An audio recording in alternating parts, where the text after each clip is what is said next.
Hello, nature journalers. My name is Kate. I'm a nature journaler and nature journal educator, and today I'm going to swatch out two sets of materials I use in workshops because they're cost effective and they work really well for adding color media to a nature journal. So let's get started. So I use colored pencils and also watercolors, and both of these are student grade, they're very low cost, and they work surprisingly well. So I'm going to start out with just swatching out the colors. That means that you make a little sample of the colors so you can kind of see what you got in store. So let's start with the Rarlan colored pencils. These come in a set of 12.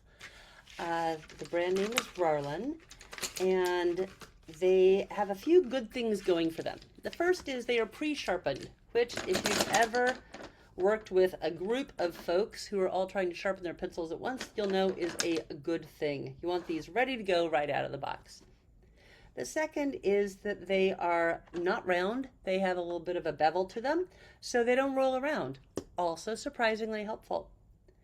The third is they're a really good cost. They're about $1.25. You can get them in sets of 36. And the fourth part is there's a couple special colors in here that means they work well for color layering and mixing. But let's get started just with swatching them out. And what that means is you just start coloring in. I made a little sheet here for some of the folks that I work with in workshops to make it a little easier. But you just see what that color is going to look like when you apply it to the page. So this is lovely and methodical and a little, mindfulness coloring. It can also take a little while. So I am going to pause the video as I complete this process.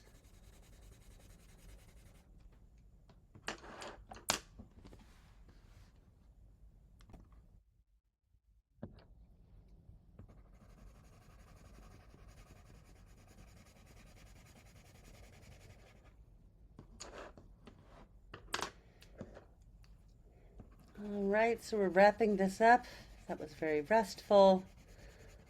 I have more understanding of what these different colors are going to do. Can't see the white very much, but that is okay. Now, as I mentioned, this color set has some special things associated with it, and part of it, you'll notice that these three hues, pink, yellow, and sky blue, are kind of put in more bold outlines. And that is because these are the three hues that can function as mixing primaries. Now, we're often taught in school that primary colors are red, yellow, blue. That's not untrue.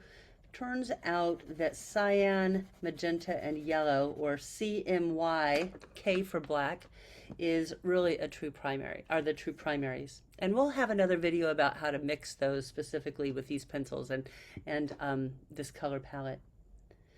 Well, let's go ahead and move these aside and move to the watercolor kit, which is Prang Mini-watercolors. There are 15 colors in this specific kit. It's incredibly cost effective at about $1.75 each. You can buy them in bulk. And let's swatch these out. Now, the colors don't really have names. You can give them names that you like.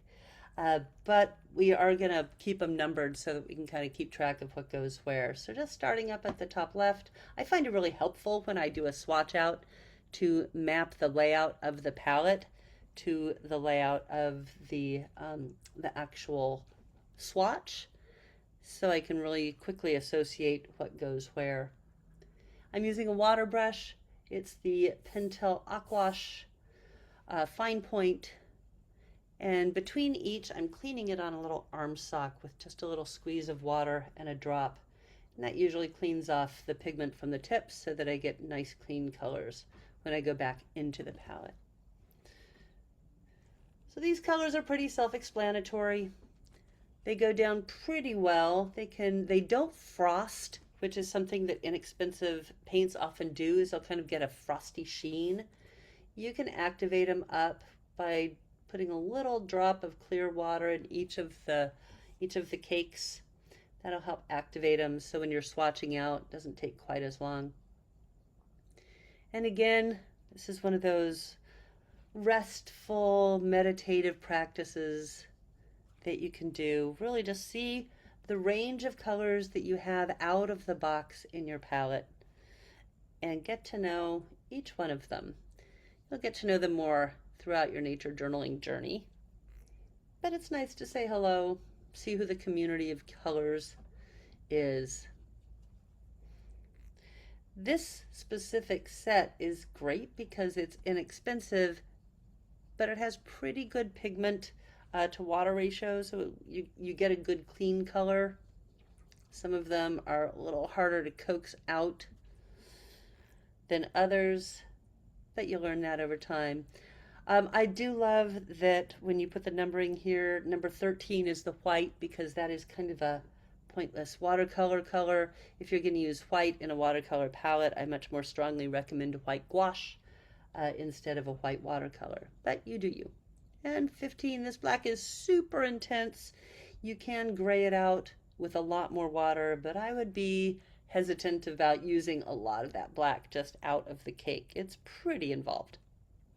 Okay, similar to our colored pencils, we do have 3 nice hues here who can function as our primaries. Now you've got a couple options for the magenta. You can go with a stronger magenta in number 1 or a more subtle, warmer, a little bit more orangey in number 11.